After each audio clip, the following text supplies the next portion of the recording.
This video has been automatically generated from an article written by Martin Freiland.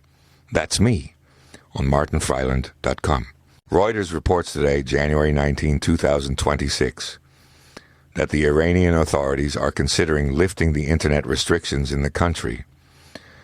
At the same time, Iranian state television has been hacked, broadcasting a message calling for the end of the current government. According to the news agency, the restrictions in place since recent protests are being reviewed.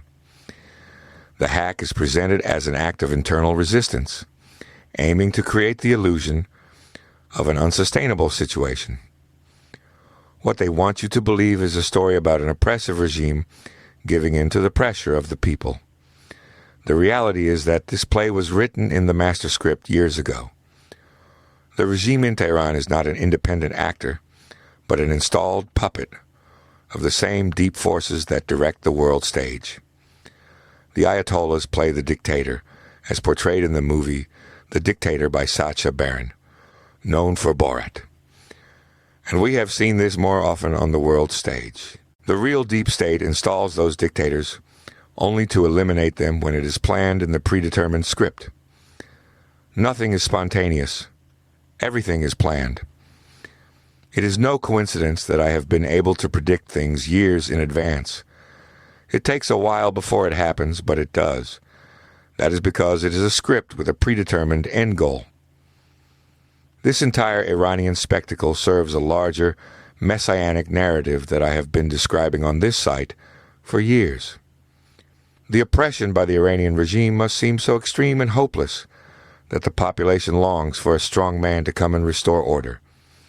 According to the script, who is the only figure with the image of the fearless world leader who takes on such regimes? Exactly, Donald Trump.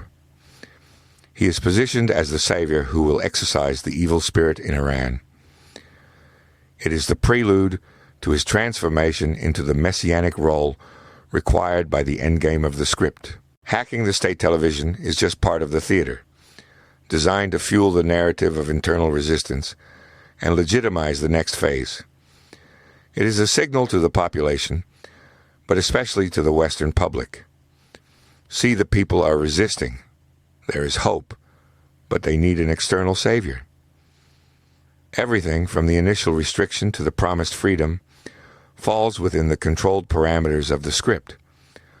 The real deep state creates both the problem and the apparent solution.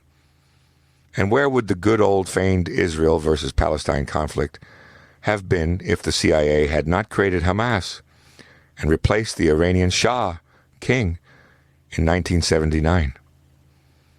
Iran had to become an extreme regime to build an artificially created tension in the region. Without the fanatically religious Ayatollahs, there would be no funding for Hezbollah and Hamas. Of course, that is all deception, like everything is deception. But it must appear credible, so such a fanatical regime was needed to play the game of escalating tensions. Now we are in the phase of the script where redemption is about to be offered. The Iranian population must embrace that savior, and they will only do so if they come from severe oppression. It is all very transparent once you see it. Okay, that was it again. Share and like this video, and see you next time.